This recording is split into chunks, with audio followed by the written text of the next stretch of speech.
We look at training camp positional battles to watch with veterans reporting in less than a week. We talk about that. Remember Jacoby Jones and so much more coming up next year on Locked On Ravens.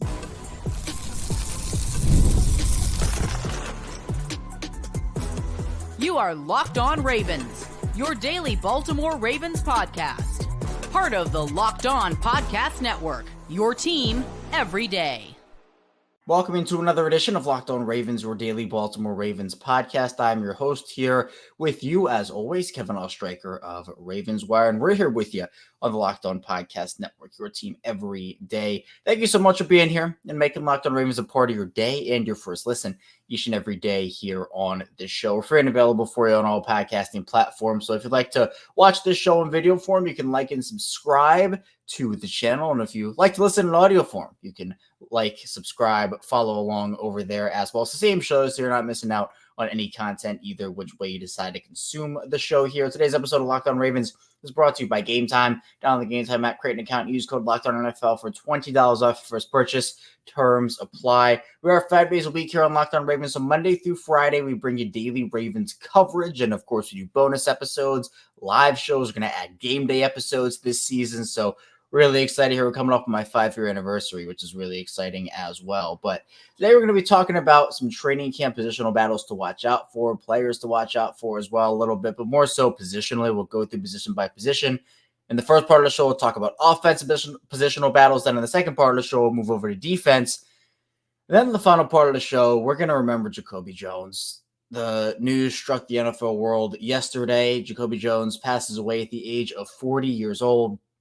Just a terrible tragedy. Guy that lit up the room and was such a fun personality. Obviously contributed on the field, but off the field was so much more. And gone way too soon. It puts a damper on everything. I mean, it's terrible, tragic news. And I want to take a segment here to remember Jacoby. And really, the show is dedicated to him today, honestly. He's someone where he's a Baltimore legend. He's a Ravens legend. We'll go over stories. We'll talk about, what his teammates had to say, coaches, stories that he had, stories that other people had about him. So just a terrible thing. And rest in peace to Jacoby Jones, and thoughts and prayers out to his family. But let's talk about training camp first. Offensive positional battles to watch for the Ravens. Where I start is actually at quarterback. Funny enough. And I know you might be thinking, Kevin, what are you talking about? Lamar Jackson's the quarterback. And I would say you are correct. Lamar Jackson is the quarterback of this team. But where I'm looking at is more at the third quarterback spot. And now you might be thinking, really? Third quarterback? We're starting third quarterback. Let me explain myself, though. Let me explain. Lamar is the number one quarterback on this team and will be until he either leaves or retires. There's no question about that. But Josh Johnson is not the long-term number two. He will be this season, but he is not the long-term guy for you at backup quarterback for the Ravens. They drafted Devin Leary in the 6th round. They have Emory Jones, who's an undrafted guy who came from Florida and played at a bunch of different schools.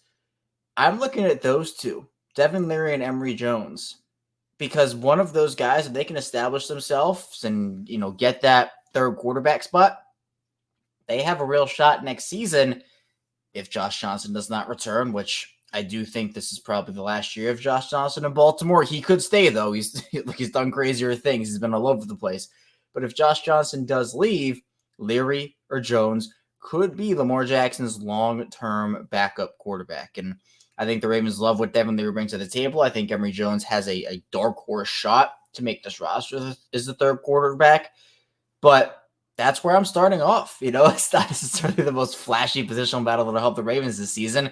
You hope that it doesn't. You hope that Lamar stays healthy and those guys do not play a lick this season.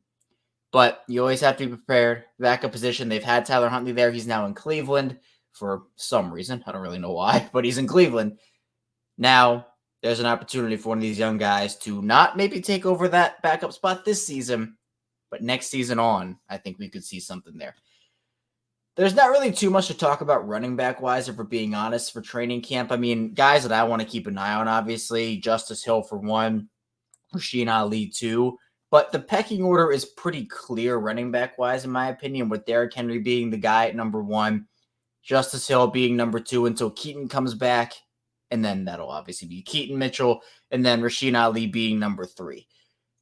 There's not really a battle there. I mean, I guess could Justice Hill and Rasheen Ali compete for a carrier 2 here, a carrier 2 there? Sure, but it's not something I'm really, that intrigued about. I'm more intrigued about the players at the running back position than I am at the positional battle itself. Now, wide receiver, we can go on forever about wide receiver, where I'm looking out for Tez Walker first and foremost. Obviously, Rashad Bateman is somebody I'm looking for as well. But there are opportunities for these guys to kind of flip-flop along the step chart here. I think everybody assumes Zay's going to be the one. You should, because he's going to be. But number 2, it's assumed, okay, it's Rashad Bateman, right? But he has to show something. Nelson Aguilar, if Bateman doesn't show anything here, Nelson Aguilar and Rashad Bateman could be more deadlocked for who is the number 2, like we saw last year with Odell and Bateman, than people might think. So I think Bateman has to be able to establish himself. It doesn't necessarily take a lot. I think staying healthy is the big part. But just being able to get some chemistry with Lamar, to string together these solid practices, that'll be a big thing. And going to Tez starts the year as the number 4 receiver for the Ravens, in my opinion, behind Zay, Bateman, and Aguilar. But if he has a great training camp, great preseason, I would not be shocked to see him take more and more responsibility, get a bigger and bigger role. That would not shock me at all. And then, as I've talked about extensively on this show, if you're an everyday, you know this, that 6 wide receiver spot is very intriguing to me. Because I think Deontay Hardy's locked into that 5 role with him being the kick returner. At least I think he will be. There'll be a battle there between him and Justice Hill and some other guys as well. But I think Hardy has that pretty much squared away. But that 6th spot, Tylan Wallace, Malik Cunningham, Dayton Wade, other undrafted guys. Maybe they bring in another guy. Obviously, they've brought in a couple of lower-level veterans to compete for that job as well. I think Baltimore keeps 6 wide receivers. I think Tylan Wallace is the favorite right now. But obviously, a lot can change, and we have heard some pretty good reviews about Malik Cunningham and some of these undrafted guys. So I'm watching that. Tight end, there's nothing for me here. There's nothing. I mean, again, we can watch Charlie Kohler, Isaiah Likely, obviously. But, I mean, I expect Likely to dominate in training camp. I just do. I do. So, to me, it's like, yeah, we know Mark Andrews is 1, Isaiah Likely is 2, Charlie Kohler's 3. There's no, like, Travis Vokalek this year, right? There's no guy like that on the roster. So, I mean, a tight end could establish himself. There could be a Vokalek-like story, but we don't know about it right now. So, I'm not really looking at the tight end position. We know what's there. We know they're talented. We know what I think is one of the best, if not the best, tight end rooms in this league. So we'll leave it at that, and we'll move on to offensive line, where I think there is plenty more to talk about than tight ends. Where center, we're good. Don't have to talk about that. Linderbaum is their guy. Left tackle, don't have to talk about it. Ronnie Stanley's their guy. Other 3 spots, yeah, there's a lot to talk about here. I'm intrigued to see the right guard position, because I assume that Roger Rosengarten wins the right tackle spot. I assume that Andrew Voorhees wins the left guard spot. That right guard spot, that one is going to be interesting. Ben Cleveland did not get the best reviews during OTAs and minicamp. Really feels like, he was the favorite heading into that, but I don't even know what to think. I'm trying to think realistically here about what happens, and this is me predicting 2 months out. So I'll probably, when you predict 2 months out, sometimes you're right, sometimes you're wrong. I have a feeling that Josh Jones wins that job. I think it'll be Josh Jones. And the reason being, I'm not sure Ben Cleveland is going to show them what they need to see. I hope he does. I really do. I think that this is put up or shut up for Ben Cleveland. But if he does not, I think they go Josh Jones. I feel like they view him as maybe their John Simpson of this season in terms of a vet that has a high pedigree. Jones obviously being, I believe he was a 3rd-round pick out of Houston all those years ago. Simpson was a 2nd-round pick out of Clemson. A guy that can come in and force his way into a starting spot. And so my prediction right now, and obviously it's subject to change, we're in July right now, but I'm going to say it's going to be Josh Jones. So I just that right guard spot is intriguing to me because everybody thinks it should be Ben Cleveland. And if he can do everything right, yeah, he'll win that job. But can he? That's the big question. The other spots still, we're going to have to watch those as well. I mean, you look at the right tackle spot, Daniel Falele going to be in competition for that. Patrick McCary, I'm sure as well, is going to be in competition for all these spots, although he is better as the Super 6 sub-offensive lineman. And then at left guard, it's not just going to be the Voorhees show. I mean, he has to win that. I mean, Josh Jones is probably going to be in the competition for that, McCary as well. But that right guard spot, I'm keeping a close eye on that one. Coming up in the second part of the show, though, we'll flip over to the defensive side of the ball, where to watch on defense. Stay tuned. With plenty to get to on the show. First, this show is brought to you by Gametime, and I love going to MLB games during the summer. I've made a ton of memories from when I was a kid and going to games and just being a part of a bunch of great memories that, you know, my family has, that I myself have. And I love making more. You know, I go to a couple games a year and try to make that a tradition, especially here in Baltimore with the Orioles. But Gametime is an authorized ticket marketplace in Major League Baseball, which makes getting tickets faster and easier. Prices on the Gametime app actually go down the closer it gets to first pitch. With killer last minute deals, all in prices, views from your seat, and the lowest price guarantee. Gametime takes the guesswork out of buying MLB tickets. And on the Gametime app, there are a ton of great deals. Obviously, the Orioles in the All-Star break right now, but coming out of that, and the playoff stretch, Gametime is your place to be. Also, with the Ravens coming up, Gametime, you can get your tickets on there as well.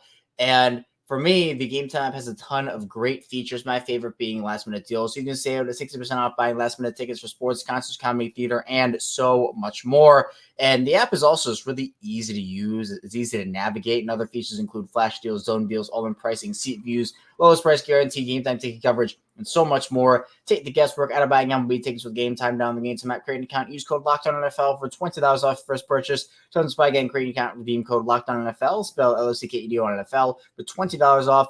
Download Gametime to the last minute tickets, lowest price guaranteed.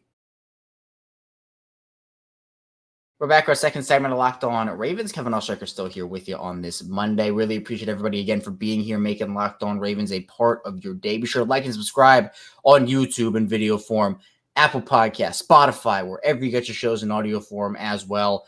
And be sure to make your second listen of the day, Locked On NFL, where I host that show. Episode came out today. I host that show on Mondays. So we talked about the Cowboys, the Commanders, talked about the Jamal Adams signing, which is no more for the Ravens. He goes to Tennessee, which I think is for the best, honestly. But we talk about that over on Locked On NFL. So be sure to head over there after you're done listening to this show and listen to Locked On NFL. But let's now dive into the defensive side of the ball. Training camp again coming up for the Ravens. Under a week, vets report. Rookie's already there. They're on Saturday. We talked about that in a bonus episode on Saturday. So if you missed out on that bonus episode, be sure to check that out. We talked about rookie expectations, rookies to watch. But along those lines, with these positional battles for vets, and we're going to include the rookies in this conversation as well, I think to me on the defensive side of the ball, there's nothing to watch on the defensive line. I mean, there are players to watch, certainly. Broderick Washington, I think he needs to have a big season this year. Travis Jones has long been my pick for breakout player of the year for the Ravens, and that's not changing. I locked into that a long time ago. But, you know, there's no, like, who's going to make the roster because we know. It's Justin Madubuike, it's Michael Pierce, it's Brent Urban, it's Jones, and it's Washington. It's those five. Now, for the pass rushers, outside linebackers, a little bit of a different story here. This position, I don't want to say it confuses me, but I just don't know what their plan is here. I know what their plan is in terms of their talent. Obviously, Kaveh Noy comes back. Adafe always going to be expected to have a big year. David Ojabo expected to have a big year. Tavius Robinson taking on a bigger role. I'm keeping a close eye on Ojabo, right? If there's one guy that I think needs to have a big training camp in order to establish himself and say, yeah, I'm here now, it is David Ojabo. There are a couple guys you can throw into that conversation. It's not just Ojabo, but he hasn't been healthy his first 2 years in the league. He's shown flashes, shown potential. It's almost like the Bateman thing, right? Showing the flashes, showing the potential, can't stay healthy. But for Ojabo, He really cannot stay healthy. So I'm rooting for him to have a healthy training camp. And obviously for Tavius Robinson, he played a lot more than a lot of people expected him to last season. Played pretty well in that role, and I expect him to have a big season. Now, what I'm getting at with the confusing part is the Ravens took Adisa Isaac in the 3rd round.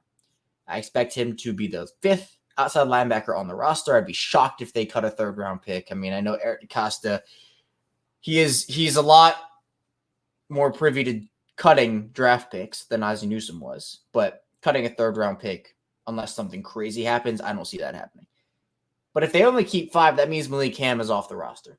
And I don't see them keeping more than 5. But Malik Cam is talented, and we saw that during the preseason last year and all the flashes. So do you essentially cut your losses with Malik Cam? Do you keep an extra outside linebacker? And you might be thinking, well, Kevin, why is that so hard? Why can't you just keep the other outside linebacker and call it a day? Well, there are certainly some roster manipulations things you can do. Unfortunate as it is, and knock on wood that it doesn't happen, I'm sure there will be a couple of injuries during training camp. Every team has them, and guys have to go on IR potentially, and that could allow you to keep Malik Cam on the roster. But if you're looking at the roster now, I mean, I think you probably want maybe another spot for an offensive lineman. Secondary. You always need secondary bodies. Do they keep 7 wide receivers this year? That'd be crazy. I don't think they will. But again, I'm just cycling through these hypotheticals here. What do they do? Where is the spot? I could easily see them keeping 6 outside linebackers. I'm not saying it's not possible at all. But maybe you want to keep an extra inside linebacker. And moving on to that position, Roquan Smith is there. Trenton Simpson is expected to have a big increase in role this season, as he should. But then you have Malik Harrison. You have Josh Ross. Chris Board they re-signed. They have players there that they want to keep and that they think, again, with this whole shift in special teams and the way that kickoffs are done, it's going to, I don't want to say force teams, but the strategy teams are likely going to employ here are going and keeping some of these guys that, can shed blocks, get off of blocks easier, have more athleticism, but can be they're a little bigger. So, on the coverage teams in the past, we had seen, corners, wide receivers, whatever you want to say, tight ends. I don't think we're going to see as much of that. It's more of an offensive defensive play. And so that's going to be interesting to see. And I think it shifts things. It changes things. I think that's why John Harbaugh brought back Chris Board and that they probably are going to lean in that position a little more. But what does that mean for others like Malik Cam? Well, the more you can do, that will help. Cornerback-wise, I would certainly love to see what Jalen Davis and Pepe Williams bring to the table. To me, it's talk about positional battles. There's not really one at the corner position. I mean, Marlon is there. Brandon Stevens is there. They draft Nate Wiggins and TJ Tampa. Those are your top 4 in the slot. Millett is pretty locked in there as your slot guy. But it's about this depth. Jalen Davis and Pepe Williams are talented players, but they have not been able to stay on the field. It has hurt their short-term prospects. It has hurt their long-term prospects. And this is it, in my opinion. There is a shot that both these guys don't even make the roster this year. Now, I think that one or both of them do, but if they can't stay on the field again, if they can't get healthy, that's going to be an issue because the Ravens need corner depth. And it'd be great. It'd be awesome for them to be able to keep 7 corners, let's say, which I think is possible. I see them anywhere in the 6 to 7 range and have those, let's just say 7 guys be Marlon Humphrey, Brandon Stevens, Nate Wiggins, TJ Tampa, Jalen Davis, Pepe Williams, Arthur Millett. That'd be great. That'd be awesome. But they have to stay healthy. And that's the thing. There have also been some undrafted guys in the secondary that have stepped up, which I'm very intrigued to see as well. But the safety position, the safety depth is the battle I'm watching. Because Marcus Williams and Kyle Hamilton, those are your guys. But you also have Ardarius Washington, who has gotten all the hype, and I expect him. I don't know if the Ravens bring in another safety here. I obviously have been a very, very big advocate for them doing so, but if they don't, I have confidence in Ardarius Washington. If you've been with me for a while on Locked On Ravens, if you're an everyday or on the show and you've been listening for a really long time, dating back to 2021, you know that I'm a big Ardarius Washington guy. Back to his TCU days, and then he gets undrafted and signs with the Ravens. I've been a big Ardarius Washington guy. I have all the confidence in the world in him. But let's face it, I think a veteran would add to the stability of that room for a lot of people. So the Ravens have a bunch of positional battles, and obviously we talked about the return jobs. Is that going to be Deontay Hardy, Justice Hill? I think it's going to be Hardy. I don't want to overthink that, right? But at the end of the day, there is a lot to look forward to in training camp. We have almost made it. We actually technically have made it, right? Ricky's reported, but till vets report, we get into that full swing of things just a couple of days away. We are so close. Coming up in the final part of the show, though, we're going to be remembering Jacoby Jones, who again tragically passed away at the age of 40 on Sunday. We'll remember him, his legacy, and so much more coming up next year on Locked On Ravens. First, this show is sponsored by BetterHelp. And there have been plenty of times where people compare their lives to others. And social media certainly plays a huge part in that. Now, for me, when I get caught up in some of that, maybe wishing my life looked like someone else's, I just remember what I have in the moment. And comparison is a thief of joy. It's easy to envy other people's lives. It might look like they have it all together on their Instagram, but in reality, they probably don't. Therapy can help you focus on what you want instead of what others have, so you can start living your best life. And therapy has so many benefits, whether it's learning positive coping skills, how to set boundaries, can empower you to become the best version of yourself. And it's just for those who've experienced major trauma. It's for everyone. If you're thinking of starting therapy, give BetterHelp a try. It's entirely online. It's designed to be convenient, flexible, and suited to your schedule. All you have to do is fill out a brief questionnaire to get matched with a licensed therapist and switch therapists anytime for no additional charge. Stop comparing and start focusing with BetterHelp. Visit BetterHelp.com/lockedon today to get 10% off your first month. That's BetterHelp, HELP.com/lockedon. And this show is brought to you by DK Law Group. When you need a law firm, do you want the legal runaround, or would you rather have a no-nonsense approach?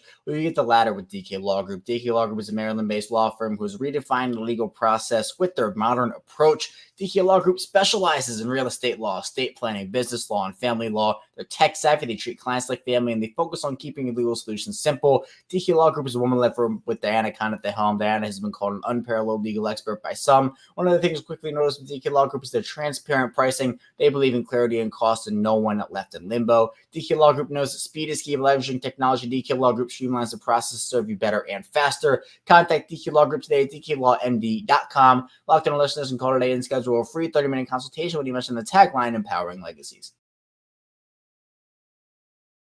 We're back here, our final segment of Locked On Ravens. Kevin Ostraker still here with you on this Monday. And I appreciate everybody for being here today and taking some time to make Locked On Ravens your first listen each and every day. Be sure to subscribe and follow along video form and audio form. Let's talk about Jacoby Jones. This was an absolute gut punch. The news started to trickle out pretty early on Sunday morning, and unconfirmed reports that Jacoby had passed away. And then by the time noon, 12:30 rolled around, it was official. And everybody, the team, multiple sources, the NFL, all had put out statements and posts. And it was surreal to kind of watch and see and kind of see it all unfold. I mean, I don't really have... I have a lot of words, but at the same time, I'm speechless. It's kind of one of those things where you can't believe it because Jacoby was such a big part of Baltimore, right? Even just take out the football part of this for now. Of course, we'll talk about it. But Jacoby embraced Baltimore. He came to Baltimore after his stint in Houston, where, he had received all sorts of threats from those fans after fumbling and having some issues there. And he came to Baltimore, he embraced the community, and the community embraced him. And you can really tell, just based off of how his time here went, that he loved it. He loved the team, his teammates, the organization, but the city. It was the city. He was proud to have been and to have continued to be a part of the city, obviously going back to Calvert Hall to coach and being a part of multiple youth programs and figuring that out. He found a passion after football that still involved football. And that to me just speaks to who Jacoby Jones was. Now, there have been countless stories shared about Jacoby, and I want to read off a couple of them that really made an impact for me, just kind of going through and, remembering Jacoby, because obviously I have my own thoughts that I'm going to share, but I want to share these stories as well, because I think it's important to kind of remember just how amazing of a person Jacoby was. And first of all, Bo Smolka, who ended up putting out the statement that Jacoby had after he retired, or, he ended up going and having the whole thing, and what he said on the day he retired, he signed a one-day deal so he could retire as a Raven. Because, again, he wanted to be remembered as a Raven. And he said, quote, "The city of Baltimore accepted me. They took me, and I walk around here downtown, and people slam on their brakes and blow their horn. I'm like, what's up? It's love, and I love it. I appreciate it. Everything has come to an end, but at least it's here, and I thank you." The way that the city so quickly embraced him, his fun-loving personality, he lit up a room whenever he walked in. I mean, there are countless stories of Jacoby and just everything he did. And I unfortunately didn't have the pleasure of meeting him and being able to interact with him, but just, living through everybody else who was telling these stories and remembering him. It's incredible to see all of these people uniting and telling their stories. Jay O'Brien, who works with the Ravens, said that after the Ravens won the Super Bowl, Jacoby asked if he could edit him a highlight tape for a kids camp that summer. And when he finished up, he slammed a couple hundreds down on Jay's desk. And Jay said, I can't accept these. And Jacoby told him to donate it and tell God that it was from both of us. I mean, Jacoby was a selfless human, cared about the community, cared about the kids. And it's those types of people that make the world go around. And Baltimore, the NFL world, but the world lost an incredible, obviously, football player, but an even better human. And there was another, I'm trying to find the story here, but just all of these different ways that Jacoby impacted so many people. I mean, the outpour of love from his teammates and how much, people loved and respected and appreciated everything that he did. Ray Lewis, there's a story, and I remember hearing it years and years and years ago. But one of the big stories from the Super Bowl was when Jacoby had that big return at the start of the second half. Ray Lewis said that God told him to go touch Jacoby. So he went up to Jacoby, and Jacoby, he tells the story too, and I watched the video.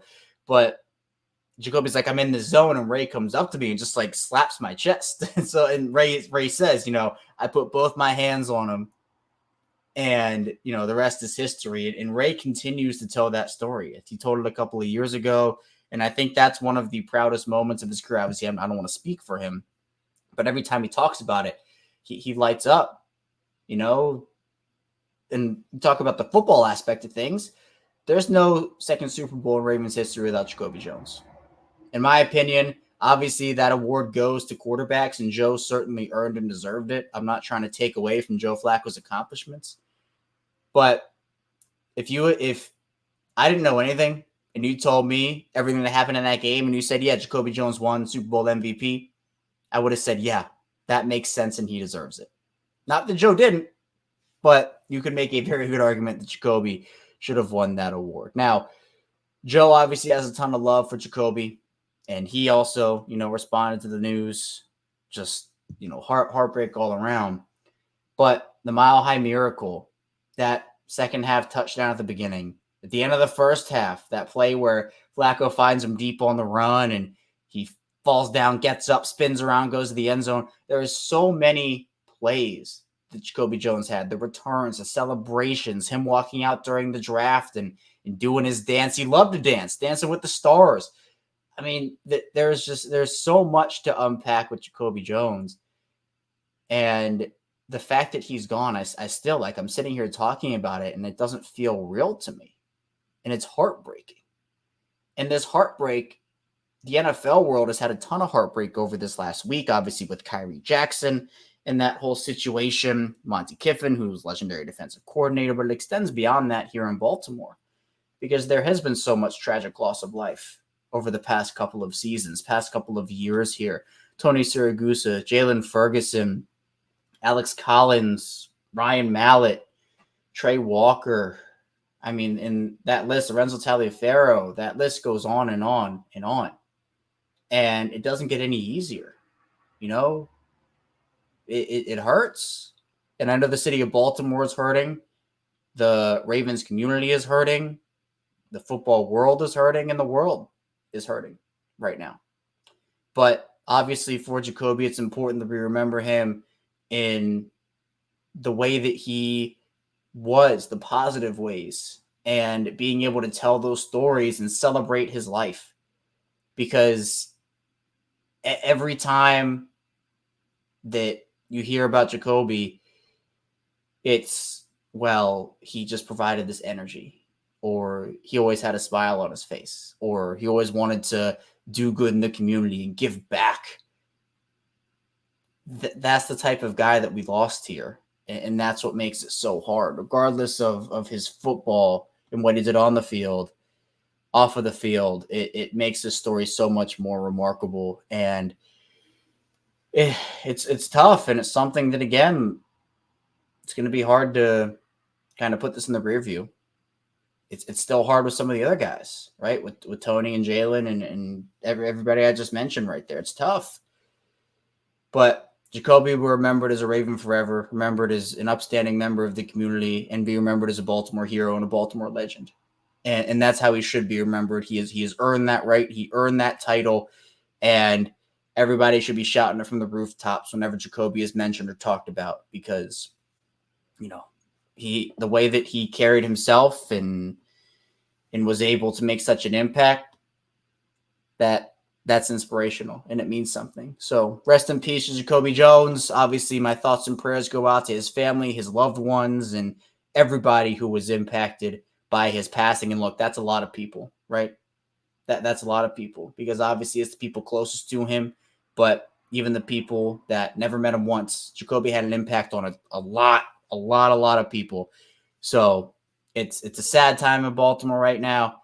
And, it's important to talk about who he was. So I wanted to dedicate, the show, obviously I mentioned, this was dedicated to him, but obviously dedicating a segment to remembering who he was. And obviously we'll talk about him throughout the rest of the week, and we'll talk about him forever here on this show, right? This is not just he passed, so we're going to talk about him one time and that's it. No, we still talk about Tony Siragusa here. We still talk about Jalen Ferguson. We talk about all these guys because their legacies deserve to be continued.